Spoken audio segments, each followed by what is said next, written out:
Hello friends, welcome to Ajit study centre. तो आज के इस वीडियो में हम लोग फ्यूचर कंटिन्यूअस टेंस का अफर्मेटिव सेंटेंस को हिंदी से इंग्लिश ट्रांसलेट बनाने के लिए सीखने वाले हैं। तो आप इस वीडियो को बिना स्किप किए पूरा अंत तक ध्यान से देखिए। तो चलिए शुरू करते हैं आज के इस वीडियो को। तो सबसे पहले यहाँ पर हम समझेंगे कि फ्यूचर कंटिन्यूअस टेंस का पहचानने का नियम क्या होता है। तो देखिए, फ्यूचर कंटिन्यूअस टेंस का पहचानने का नियम होता है कि जिस वाक्य के अंत में रहा होगा, रही होगी, रहे होंगे इत्यादि लगा रहे, तब हम उसे फ्यूचर कंटिन्यूअस टेंस का वाक्य समझते हैं। तो इस तरह के वाक्य को हिंदी से इंग्लिश ट्रांसलेट बनाने का नियम होता है, यानी कि जो स्ट्रक्चर होता है वो यहाँ पर लिखा हुआ है।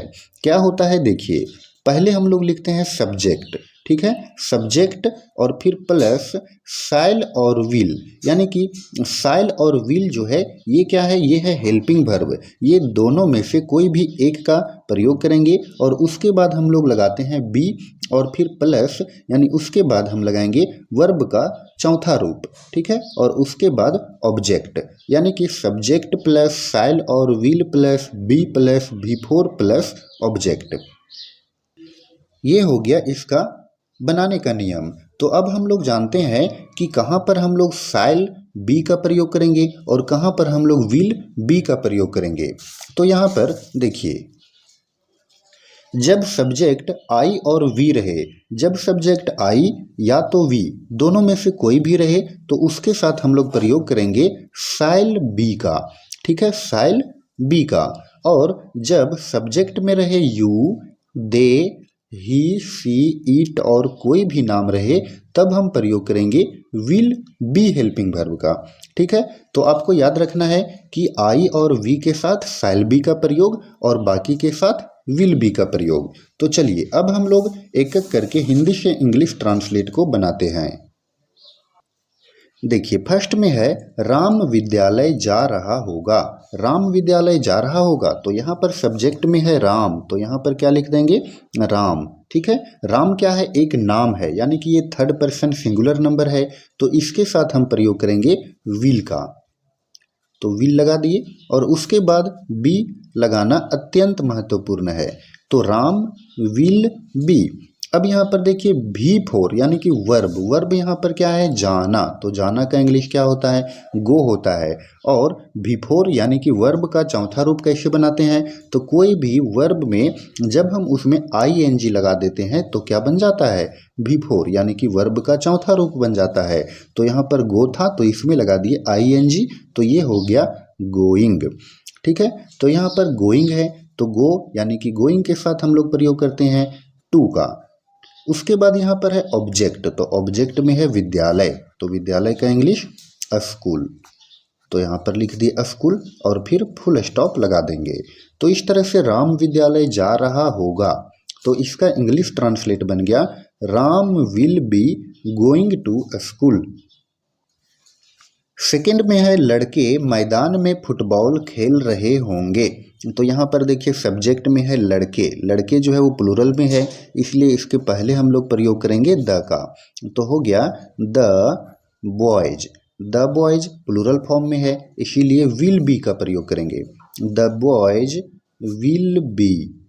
उसके बाद देखिए वर्ब है यहाँ पर खेलना, तो खेलना का इंग्लिश होता है प्ले, और यहाँ पर क्या बोला गया था, वर्ब का चौथा रूप का प्रयोग करना है, यानी कि इसमें लगाएंगे ING, ठीक है। तो the boys will be playing, क्या खेल रहे होंगे, तो ऑब्जेक्ट में है फुटबॉल, तो फुटबॉल लिखेंगे, ठीक है। कहाँ खेल रहे होंगे, तो मैदान में, इन द फील्ड,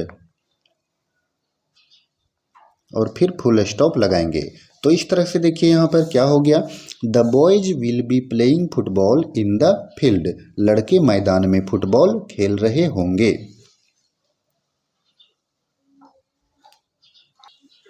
नेक्स्ट है अब सूरज निकल रहा होगा। अब सूरज निकल रहा होगा, तो यहाँ पर पहले है अब का इंग्लिश क्या होता है, नाउ, तो नाउ लगा दिए। अब यहाँ पर देखिए सब्जेक्ट में क्या है, सूरज, तो सूरज जो है वो दुनिया में एक ही है, इसीलिए इसके पहले आर्टिकल द का प्रयोग करेंगे। नाउ द, सूरज का इंग्लिश सन, तो हो गया नाउ द सन। उसके बाद विल का प्रयोग किए और उसके बाद बी का भी प्रयोग करेंगे। और फिर यहाँ पर निकलना यानी कि सूर्योदय होना यानी कि उगना, तो इसका इंग्लिश हो जाएगा राइज, ठीक है। और यहाँ पर बिफोर लगाना है तो आईएनजी भी लगाएंगे और फिर फुल स्टॉप। तो इस तरह से now the sun will be rising, अब सूरज निकल रहा होगा। नेक्स्ट है चपरासी विद्यालय में घंटी बजा रहा होगा। तो चपरासी विद्यालय में घंटी बजा रहा होगा, तो चपरासी का इंग्लिश होता है प्यून, तो इसके पहले द का प्रयोग करेंगे, द प्यून, ठीक है। उसके बाद विल बी का प्रयोग करेंगे, विल बी। उसके बाद वर्ब क्या है, बजाना, तो बजाना का इंग्लिश होता है रिंग, ठीक है। और उसमें हम लोग प्रयोग करेंगे आईएनजी का, क्योंकि यहाँ पर चौथा रूप का प्रयोग करना है।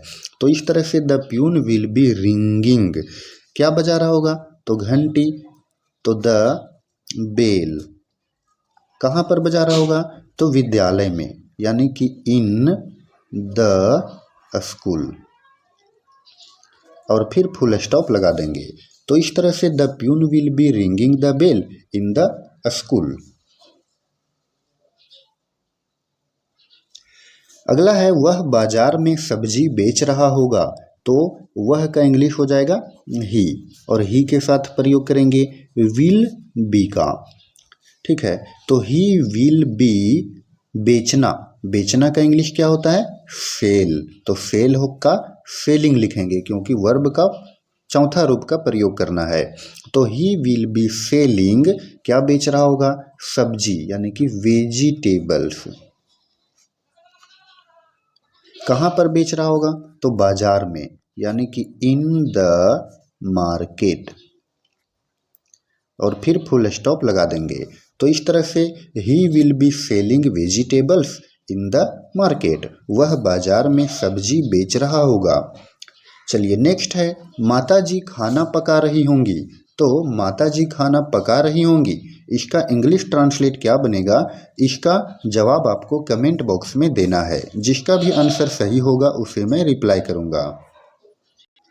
तो फ्रेंड्स, आई होप कि आपको फ्यूचर कंटिन्यूअस टेंस का अफर्मेटिव सेंटेंस अच्छे से समझ में आया होगा। तो अगर आपको ये वीडियो पसंद आया हो तो आप इस वीडियो को लाइक करें, और चैनल पर नए हो तो चैनल को सब्सक्राइब जरूर करें। धन्यवाद।